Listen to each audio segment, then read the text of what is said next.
Don't mind, you can be sitting over there. That's good. You can always cut it.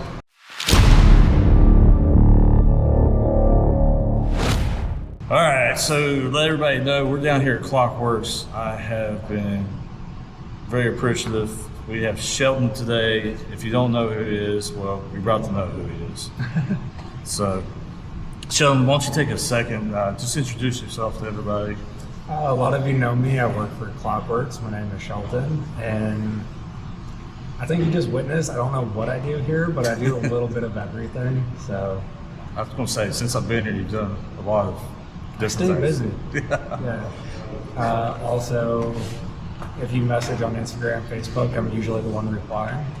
So I handle social media and a lot of day-to-day stuff. Yeah, he does, because I'll message him and be like, do you have this windshield? He'll tell me the same thing.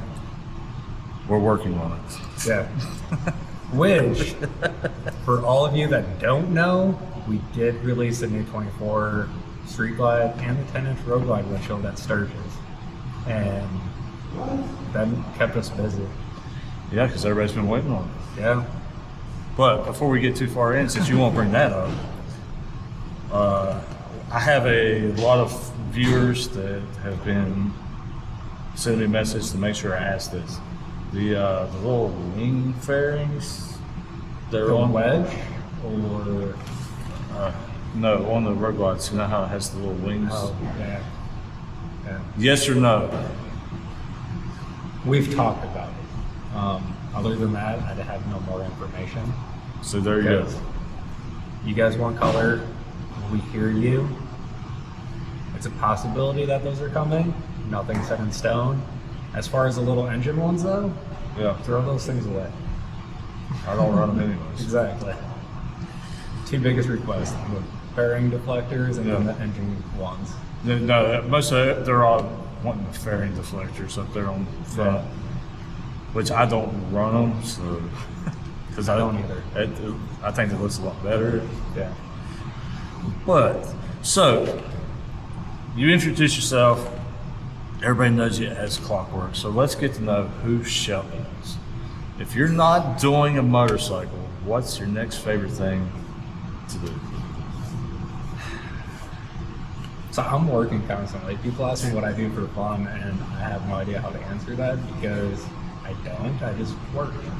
But like deep down, I enjoy anything that burns gasoline and horsepower and doing dumb shit. So if it's a car, if it's a diesel pickup, if it's motorcycles, dirt bikes, whatever, I'm about that. And I also enjoy metal fabrication. So I used to run my own business doing metal fab like as a side hustle while doing a full-time job. And no one knows this, but initially, like 4 years ago, I was split with my kid's mom. Yeah. And it's like, I'm moving somewhere. And it was either going to be Sturgis or Mitchell, because Mitchell was kind of center of all of his family.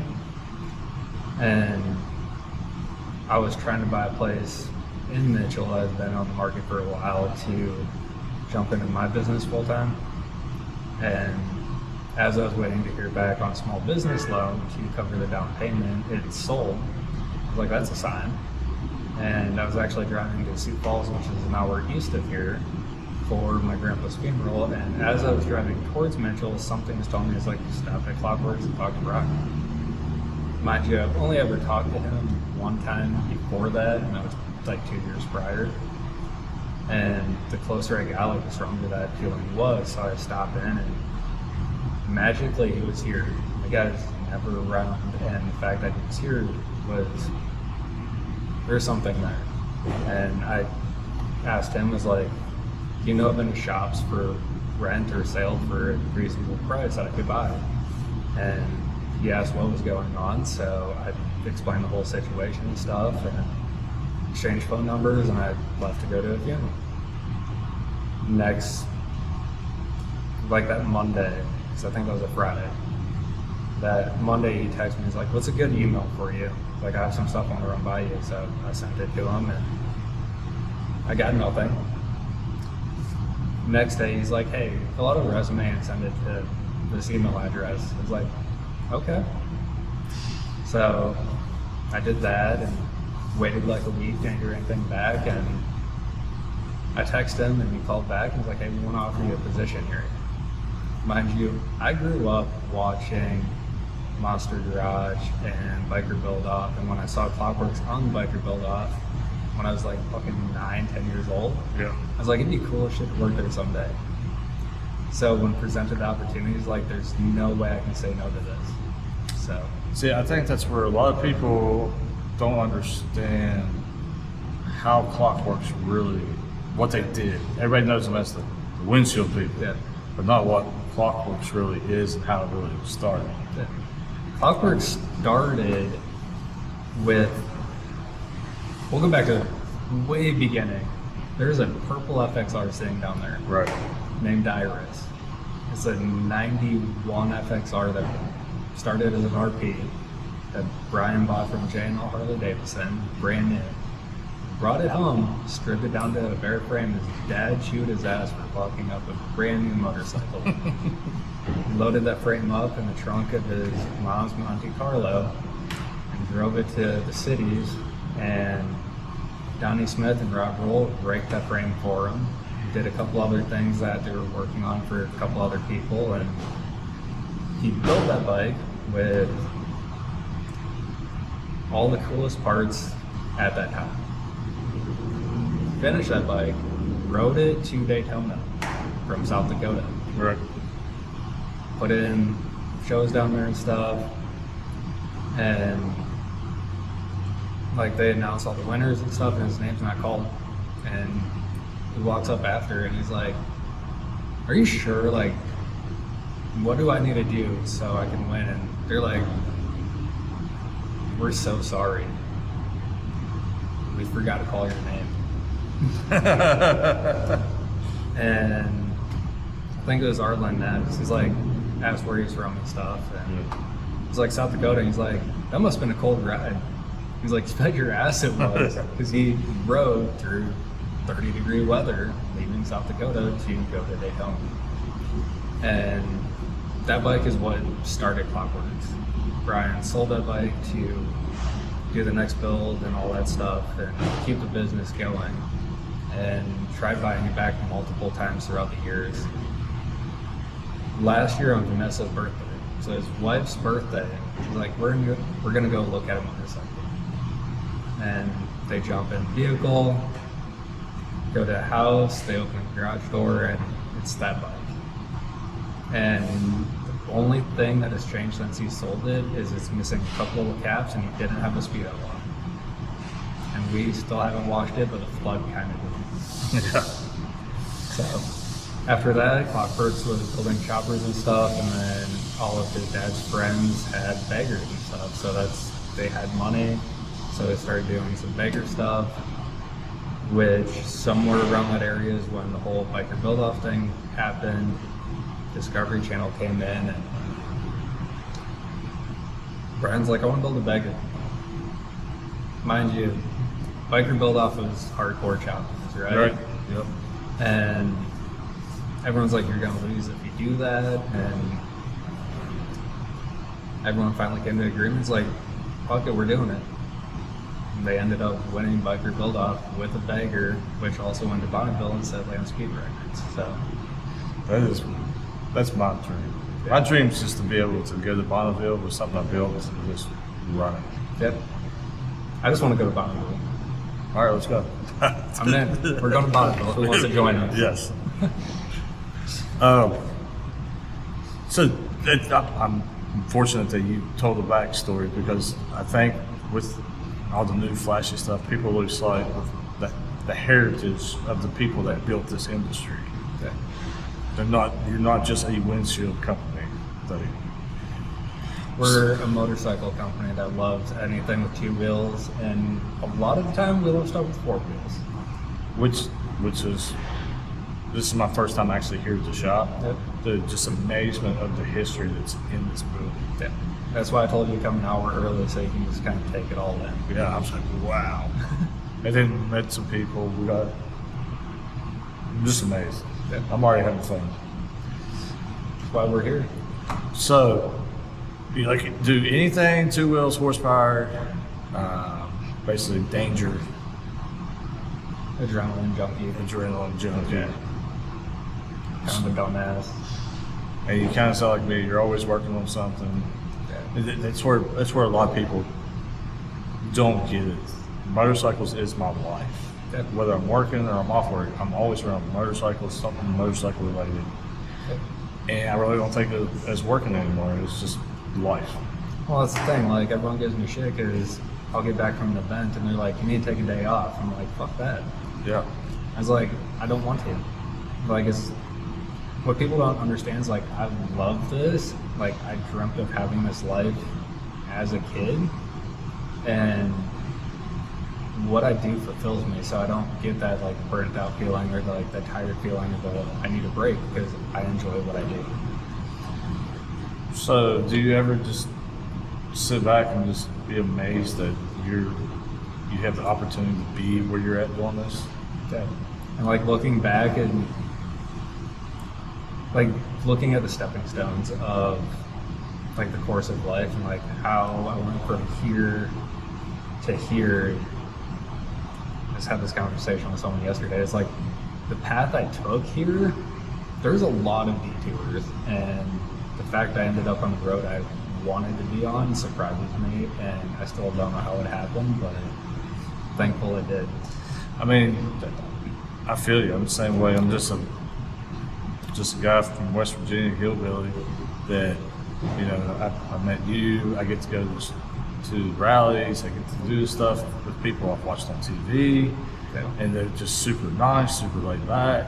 And sometimes I'm just getting that moment like, wow, how in the world am I sitting right here? Because it's a dream for me, like, to be able to do what I love to do, or be around what I love to do. So, Well, and you know this. You've been in the industry for a little while now.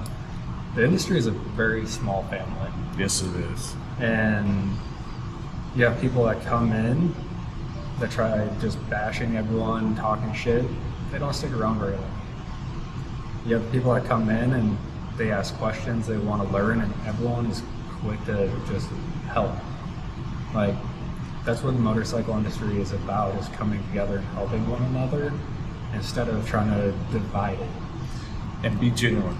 Yeah. Because that's what I've noticed. Like, I just have a few questions and stuff, and bro, I have gotten so much advice, good advice too. Because you know, it's people that's been around for a while. Like, hey, you know, the great example was we wasn't always rolling throttle. We were H2 Performance, and we got the advice. They're like, why aren't you your social media? Yeah. Make your social media, and I did that. And those guys were like, okay, let's work together. Yeah. I'm like, all right, I guess I never thought a name would have such importance, but now I see that. But that was the great advice that somebody's been around for a long time. It's like, hey, Yeah. why don't you do this? Well, the thing is, like, the name needs to be something catchy and like something that someone remembers. Right. Like, I wouldn't remember HT Performance, but Rolling Throttle, absolutely. Like, it's just something. It's like you're riding, and you're like, oh yeah, Rolling Throttle. Yep. So it just makes people think of you when they're riding a bike. See. So I have a question. Let's see if you can answer this question. Since you've been around the industry for a while and you've got some great knowledge, where do you think the industry, especially the V-twin market, is going to stop size-wise? Do you think there's going to be a ceiling where they're going to say, this is as big motor that we're going to build? As far as like a production bike, Yeah, that's a production bike. if I had to take a guess, I would say the 143 is probably pushing the limit. I feel like a 150 is probably going to be the ceiling as far as like a stock Harley motor. Yeah. Because otherwise, you're going to have to make everything so much bigger where it's just not going to be a fun bike to ride. And you also got things about reliability. Exactly. There's a reason my bike has a 111, not a 124. Just saying. The 124 would be, I don't know. I've just rode so many, and I guess I got caught up in the big horsepower game and all that stuff, and then I just kind of realized, like, bro, I can ride a 111 just as and have as much fun as I could ride a 124. And But like the 111 at the race, spin second gear, you roll the throttle in first gear, the front end picks up. So how much more do you need? exactly. Like you can smoke the tire, that's cool, but you can't put that power to the ground and use it. Yeah. And I don't care what anyone says, from like the car side of it, it is way more fun to drive a slow car fast than a fast car slow. You are right. Because it seems like I have a lot more fun on beating on slower bikes than getting on like my big build bike. Yeah. And just babying it around. Yeah. Because you know what's there. Yeah. But when you're on the little bike and you just have it pinned, you're like, I'm having a fucking blast. You're trying to push that Yeah. limit. Like, come on, you got a little bit more. Let's Exactly. go. It's way more enjoyable. I like the way you think. Yeah.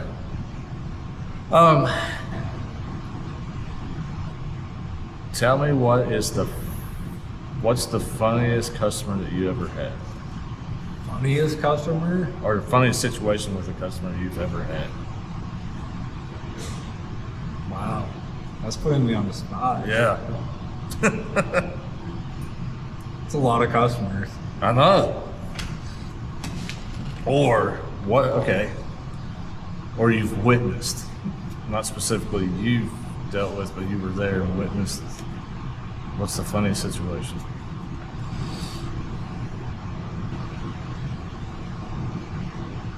I don't An easier question would be like, what was the worst situation? I don't remember any funny moments just because I feel like the whole time we're working in the booth and stuff, we're just trying to have a great time and just enjoy it and try to make sure the customer has the best experience possible. Right. So I don't think there's any funny ones, but like a reoccurring one is the customer that comes in and they're like, this is what I want. And you're like, will you at least go for a test ride? Like, before I sell you this, will you at least go ride with it first? And we've done this a time or two. So we put the windshield we think is correct in, and they go out and ride, and they come back and they're like, wow, that's amazing. Like, I didn't think it'd work. So I think the funniest, which isn't really even funny, it was just enjoyable, was Biketoberfest last year. Last day, we're almost packed out. Two dudes roll up to the booth, and this guy walks up and he's like, I want a windshield for my bike. He's like, I want the biggest one you have. I was like, no, you don't. And the demo windshield, it's like 8.5. I throw it in his bike. He's like, I need bigger. I was like, no, you don't. He's like, yes, I do. And he's like straight up arguing with me and like getting mad. I was like, do me a favor, go take this for a ride and come back. And if you want to try the other one, I'll put it in. And his buddy, which had zero intent on getting a windshield, I threw the 10.5 on because he was a little bit taller. They both go ride, and I told him, he's like, if you want, halfway just swap bikes. They had the same bike, same seat, everything. And they're like, I'm not gonna let him ride my bike. It's like, that's my girl. Like, I wouldn't let him do that. It's like, well, clearly you guys aren't friends. Yeah. And they both come back, and the dude that was arguing with me is like, you were right.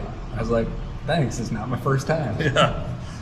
And they both bought windshields. Like, You're like, I've done a couple of these. Yeah. Don't worry about it. I was like, the 10.5, you would have been sitting there dancing between that windshield with your eye, and you would have hated it. I know, that's the funniest thing. Like, my forte is suspension. Same thing. I get those people. They want to argue with me. Or they want to start messing with it, and I'm like, quit messing with it. Yeah. Great example, we had one. He's a friend of ours, so I can talk to him, but There's a reason why he has a guy for everything. Because the time he got to Milwaukee, that suspension was so messed up because he was going the wrong direction on trying to make it right. He's like, it just keeps bottling him out. And I'm like, what have you been doing? I've been softening it up. I'm like, no. No. He's like, I started explaining to him. He's like, that's why it kept getting worse. I'm like, here, I'm gonna set this. Don't touch it. Call me next time. Yeah. I do need to adjust the shocks on my bike. I guessed on the O-Leans. It's like 1.5 inches. Preload should be closed. Yeah. It's a little on the stiff side. I don't weigh that much. You don't. I think I'm gonna reduce it to like 1 inch on the top. Yeah. But so you have that. I can just see it because Milwaukee was the first time being my own company as a vendor. I saw it working for other people. I read it on a forum or I watched such and such YouTube video. Not the guy that does it every day, but you know, sure, listen to the guy on the YouTube video. Yeah. Or you got the guy that walks up, he's like, I want this because my friend has it. I'm like, okay, but you're 5'2", your friend is 6 foot. Yeah. It's not the same. Yeah. So, how many do you have anything that's a funny interaction with a social media person? Because I do. I have all kinds of funny interactions with social media people. So 90% of mine are in a booth Yeah. because that's where I spend 99.9% of my time at a rally. I don't have anything that comes to mind. Like, I have a very bad memory. Oh, man. Just so we're aware, my memory sucks. Don't worry, everybody. Next time we will type this out so he Yeah. can remember what's going on. He's gonna send me a list, and I'll actually think like 2 days ahead because he texts me yesterday. He's like, "Hey, when can we do this?" Well, I reply, Yeah, you replied today. "Yeah." It's like, today's the only option to do this because I have to do stuff tomorrow for Ryan's wedding, and then I'm leaving to drive to Virginia on Sunday. So, I'm just saying. You told me today. I'm on your time. I showed up. you did. You did. Like right on the money too. I said You did. be there at 4. I was out there unloading a pickup, and I was 4 o'clock exactly, and I seen you walking out. I was like, God damn, he is on time. Punctual. Exactly. Hey, time is money. People's time is very valuable, so I take it very seriously. Here's a question. Okay. Did you go see the Corn Palace? do not mention the Corn Palace right now. Before we got through it, the old lady's like, "Oh, we gotta go see the Corn Palace." I'm like, oh my gosh. Then she's like, "There's a sign. Let's go to the Corn Palace." You're gonna be disappointed. I'm not gonna be disappointed. She's gonna be disappointed. She's gonna be disappointed. For the people I don't know, it's a basketball gym. Like the outside's cool. It's a basketball court inside. And then the hallway around it is just pictures of the past and like different versions of it through the history. Which that part's kind of cool. World's largest bird feeder. Yeah, world's largest bird feed. Let's not tell her. I'll do like a reaction shot. Okay. So what do you think about the Corn Palace? So we're gonna insert the reaction shot here. So we're here at the world's only Corn Palace in Mitchell, South Dakota. And I see we have the Olympics on the front. I guess I need to read about this. Let's see what's on the other side. So it looks like it's a gymnasium. Yeah, that makes sense since we got the basketball team over here on the other side of the Corn Palace. 2025. So do they change the outside of it every year? I don't know. So does you have any big plans for the future? If you say no, I'm with you. My plan is so my goal is to try to reach the level where I can inspire the that used to be me. Like the people I looked up to inspired me. So it can be as a person that follows you. Yeah. I've been following you for a while. I feel like you're there. Because I'm older than you, and you inspire me to do stuff. Sometimes it's not always the best stuff, but he inspires me. Dude, just so we're clear, not always like the best advice, but you're gonna have a great time doing it. I mean, I'm the guy who runs around with Ray's Helmet Bell in the gas tank. There you go. So, It's like, should I buy a race car? Yes, you should. Should I put a Pro Charger on my motorcycle? Yes, you should. ooh, you had the Deuce down there? Yeah, that thing's nasty. So here's the problem. The Deuce was my first ever Harley. That's what made me fall in love with Harley.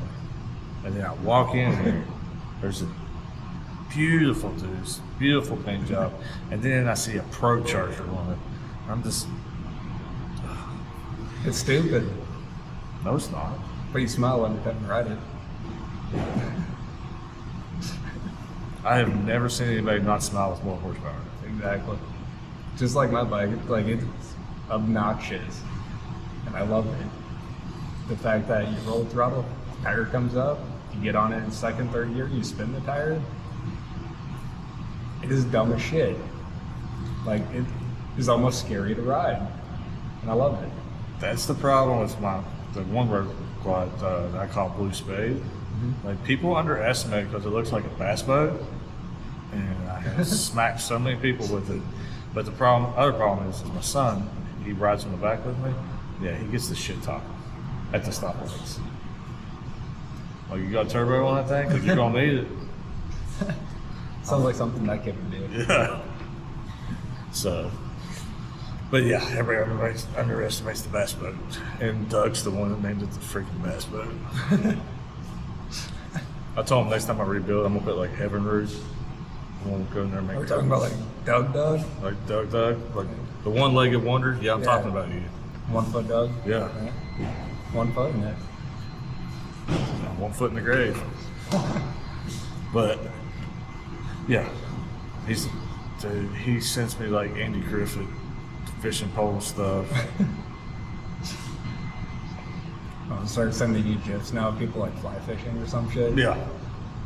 Yeah. Like, thanks. Random fucking like singing bass or some shit. I'll just be like, thanks. Yeah. It's not my fault. I'm a very old school paint type of person. I love the flake. I love the deep colors and everything. Yep. Speaking of that, so I think the one thing a lot of people need to know about the motorcycle industry is instead of focusing on like the present and the future, you also need to pay homage to the past. Which, if you look at my paint job, it is a lot. Yeah. But yeah, you're right. Man, you're getting into a conversation that I have had for the last year. Yeah. That people really need to go back and learn the history of stuff. Then they would understand a lot more of what's going on, and then you just wouldn't have them on social media. Just Yeah. I'm all about respecting the history, because I'm hoping to be a part of the next generation that keeps it going. So, and in order for us to pass that on to the next generation, we have to know it. We have to respect the people that paved the way for us, so we can carry that knowledge to the next generation and just pass it all down. Because I feel like people don't take the time to sit there and listen to the old guy. They don't. And see, I'm kind of behind the curve because I wasn't fortunate. I didn't grow up in a household that was all about motorcycles. Oh, me neither. I didn't grow up in a household we didn't have 2 cents to put together. It wasn't until I worked hard later in my life that I finally got into it. Yeah. And I'm still learning. I'm still learning who's who, who's what. But that's why I do it very humbly. That's why when I talk to people, I'm being very respectful because I want to know. You know what I mean? So that's why when you said, sure, I'll do it, I'm like, yes. And it took me 11 years of my adult life to get to where I wanted to be, just as a starting point, just to get into the industry. That is a good. Those 11 years, though, like the whole reason I have my side job is so I could practice my metal fabrication skills. All that money, I never paid myself a single cent, even though there's a lot of times I didn't have to go to bed that night. All that money went into buying new tools and new equipment so I could keep growing my skills, so I was ready when I hit that point. Too many people let the current situation stop them from making progress towards the future. And instead of acting like the person they want to be, they act like the person they are. So do you think that's a part of the new, because the new society is all about instant gratification, or they only see the end result, they don't see how you got to that result? It's a lot of it. Like, instant gratification is a hard part because back in the day, before the internet, what did you have to do when you had a question? You had to go find somebody, That or you had to knew the read a answer. magazine. Yeah. You had to read a magazine to find out who to go find. And now if you have a question, it's like, hey Siri, or you type it into Google, and you have an instant answer. You have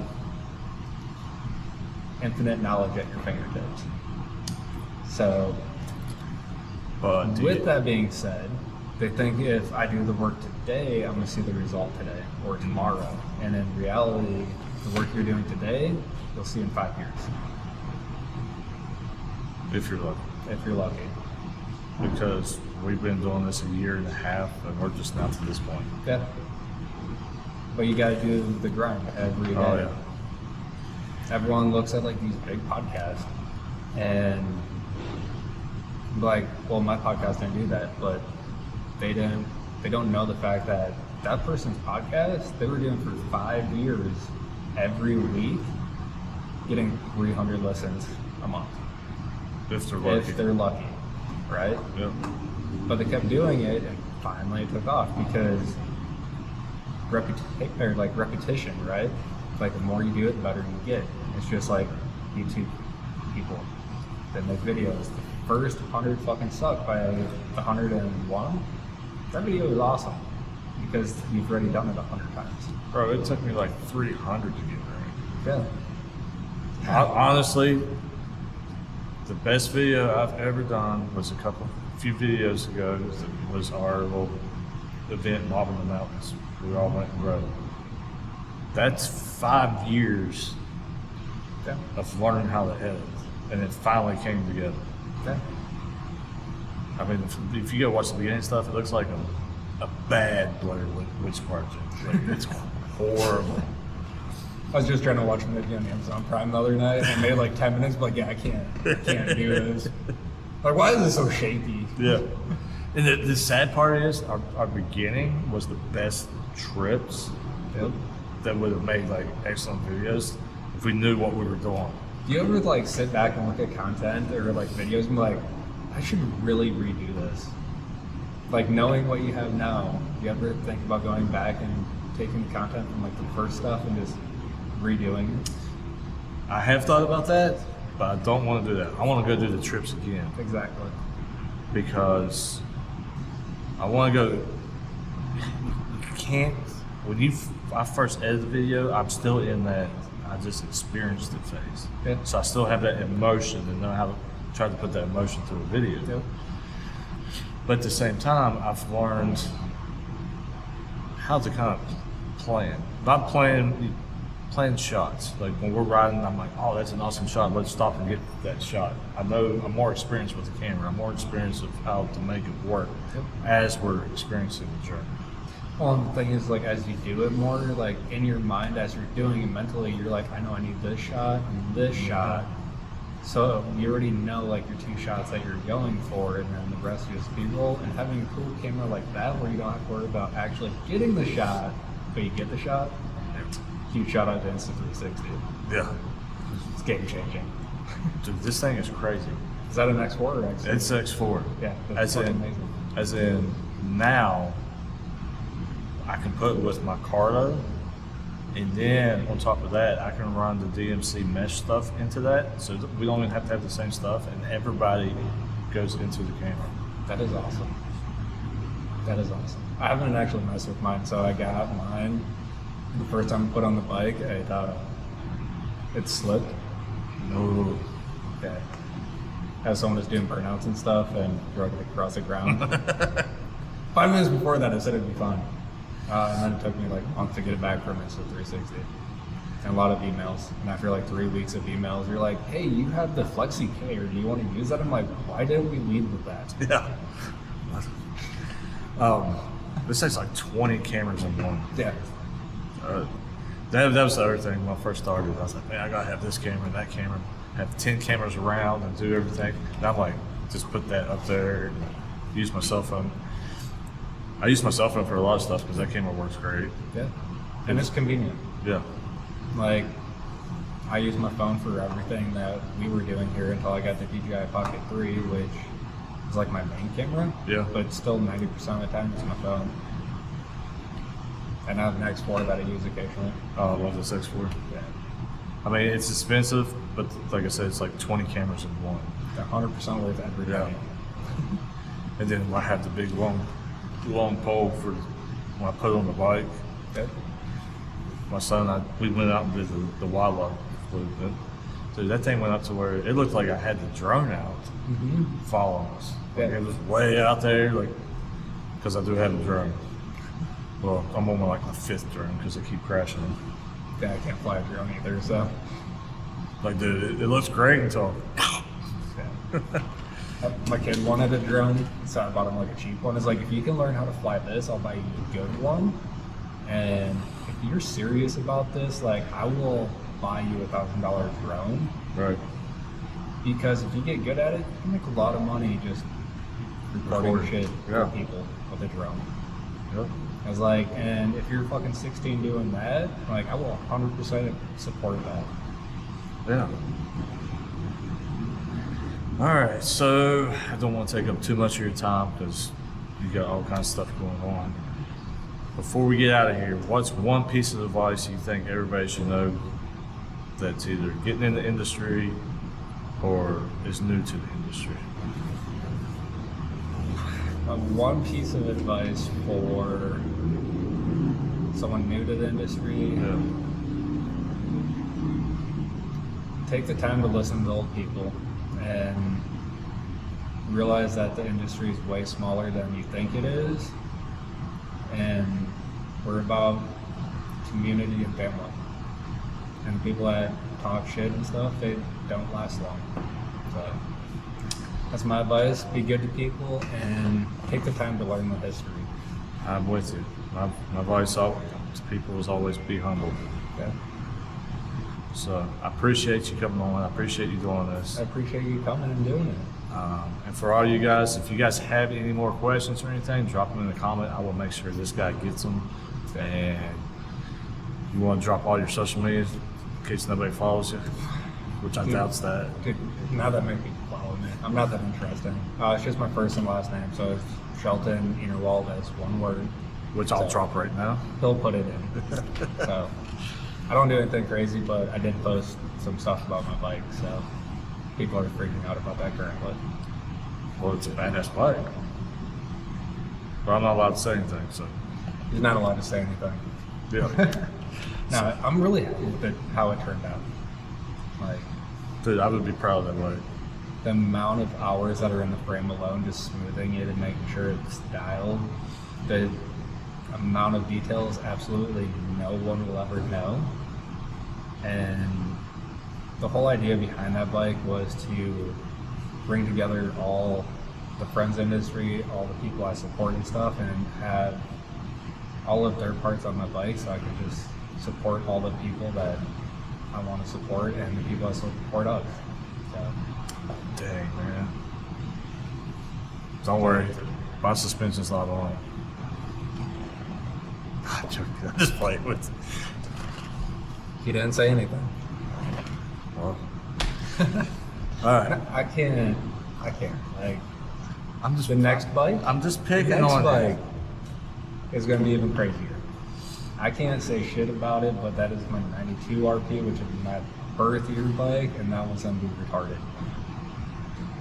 Let's build some custom suspension for it. Okay. I got you. No, like my idea behind it, it's probably going to be. All right, I got you. Okay. We're gonna do something. All right. Like, subscribe, and share as always. And if you don't like this, well, I'm sorry. Not really. He's not sorry. I'm not sorry. You should like it though, because Yeah. we're learning, we're growing. Let us know in the comments what you want to see and how this guy can improve and be better, bring you the content you want to watch.